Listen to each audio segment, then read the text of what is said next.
Yo, what's good, UB2? We are back with another video, and today we have some disappointing news.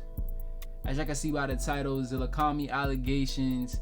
Now, I seen this on TikTok and just social media, and I'm gonna be honest, it's real life sad, because it's like, I mess with Zillakami. I remember seeing Zillakami back in like 2017 when 6ix9ine was around, when he was hanging around them and he was doing his little, well, he's not his little, he still do screaming music, but you know, he was just hanging around that crowd, and then that's when he clicked up with Trippie Redd and everything, and the rest is history.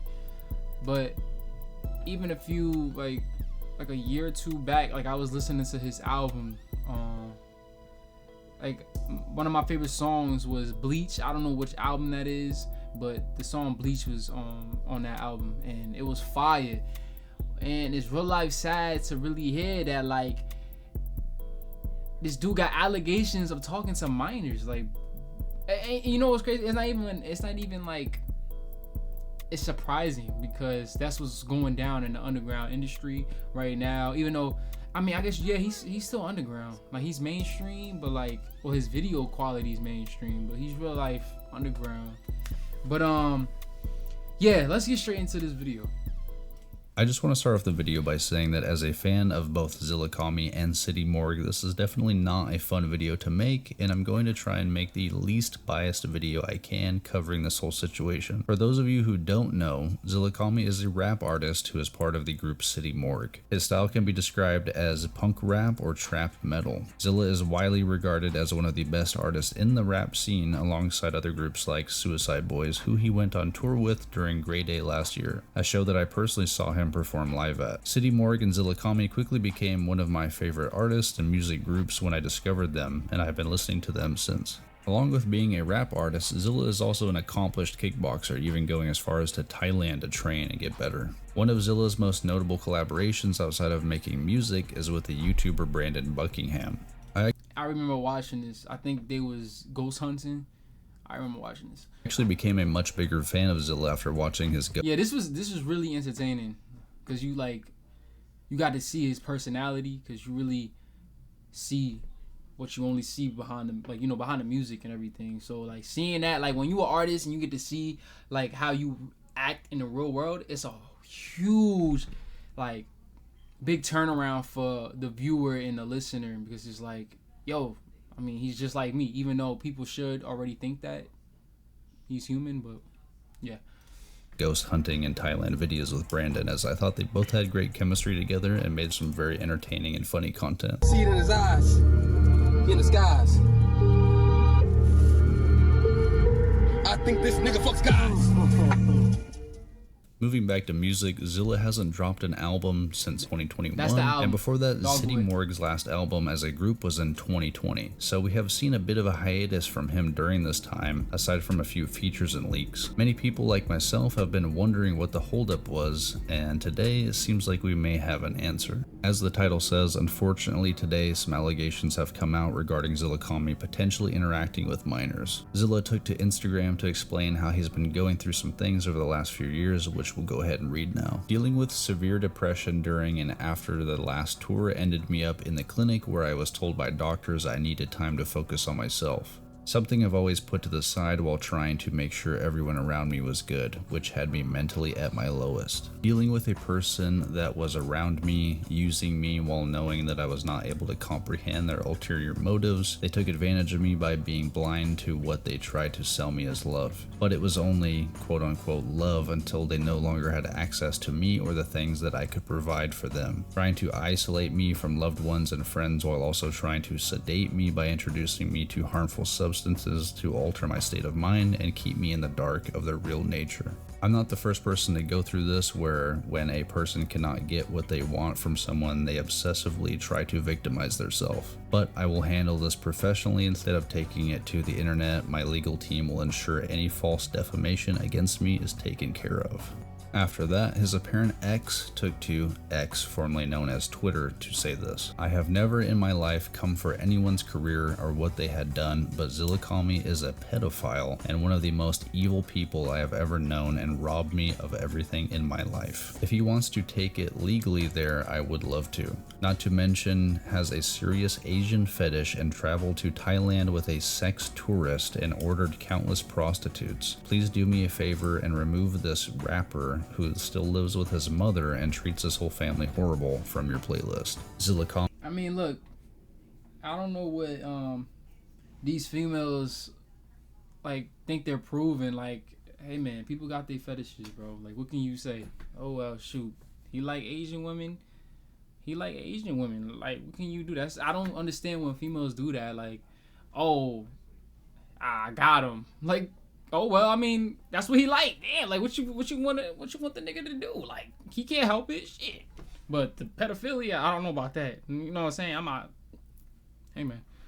Zillakami emotionally abused me for years, landed me in the hospital. I protected his image. Bro in his entire camp has countlessly has underage girls backstage and done unthinkable. I wouldn't wish what he's done to me on my worst enemy. I have the time today. I have screenshots of Zillakami in his 20s linking sleazy skiz when she was 15. Zillakami is your favorite rapper, but he had sex with a 15-year-old at 22, and y'all want to wonder why I kept my silence about dating him for years.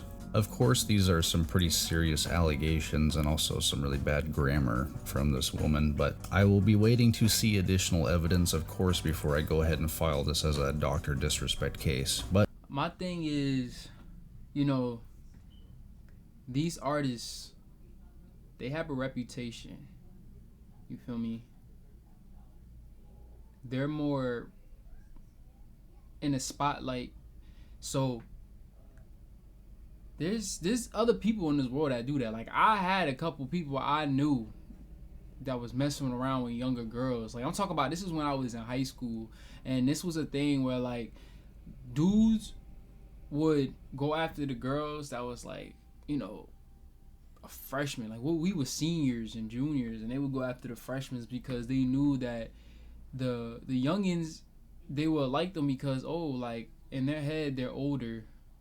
You know what I'm saying? So it's like the girls are prone to just, let me go and, you know, talk to them because they're more mature, because the boys in their grade is, like, you know, immature and all that. But there's people in this world that still do these things even when they out of high school. They still start messing with youngins still, and it's like, bro, me personally, I'm not messing with nobody that's 2 years younger than me. It's like, I'd rather mess with somebody that's older than me, honestly. But I mean, I know I mess with somebody that's 2 years younger than me, but it's like 3, 4 is like, I can't do it. You know what I'm saying? Like, that's crazy. Like, that's weird or whatever. Cause I'm about to go on 22, so that's why I said 2 years younger than me. But yeah. But it does seem pretty bad, especially with these DMs provided by the supposed victim. I want to address the rumor going around involving my identity. Somebody posted a fabricated screenshot of me saying I was involved with Zillakami when I was 16. The screenshot is fake, but there is truth to the story.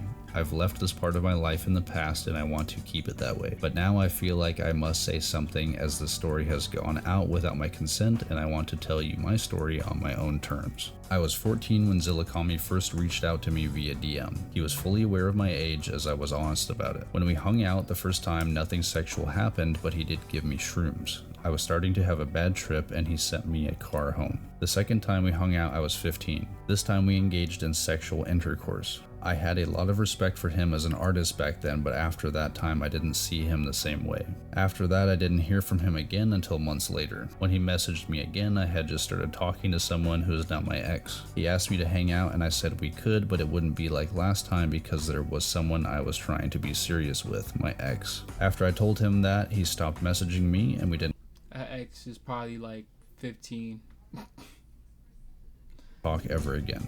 One day when I was looking through my DMs, I realized messages with Zillakami disappeared. I think he must have deleted them from his end. When I realized I no longer had the DMs of our conversations, I realized there was no tangible proof of us ever meeting. This is why I never felt like I could tell my story, because I know how the internet is, especially to victims that involve an artist lots of people praise. When there's no proof, people find it hard to believe the victims. I'm usually very hard myself, and I acknowledge that I could have made smarter choices and avoided that situation, but I also reminded myself that I was the kid and he was the adult. He should have done better. I made a lot of mistakes when I was younger, and I still make mistakes now, but every day I'm working on progressing and improving myself to better my life. I don't want what's happened to define me and gloss over all the progress I've achieved till now. I've addressed this with the person that posted the fake screenshot of me talking about Zillakami, but going forward I hope people can be more respectful and not post things without people's consent. You're not doing anyone any favors by leaking their story. It's been emotionally exhausting for me to find out at work what's been posted about me, feeling like I'm forced to speak out on something that I tried to leave in the past. I ask that people don't message me about this anymore because I just want to move on. I don't condone anyone's actions other than my own. I'll be clear, what happened wasn't okay, but I made my peace with it because it's my right to do so. My past does not define me, and I'm allowed to move on. Thank you, Shy. Here is some video evidence of the apparent victim's DMs to show that he really was messaging her. This is all the information on the allegations as of right now. As I said, unlike Dr. Disrespect, there has been no formal statement from Zilla saying that he did in fact have anything to do illegal or immoral with minors, and for now I just have to say that I will hope that it's not true and believe that he's innocent until proven guilty, as everyone should be. But with that, you guys let me know what you think of this whole situation. Are you a fan of Zilla? Look, what's left in the dark will always come to light. He said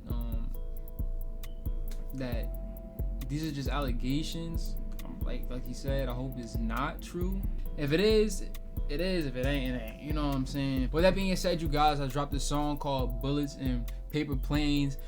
I'll leave that link below. You should check it out, and I'll catch you guys later in the next video.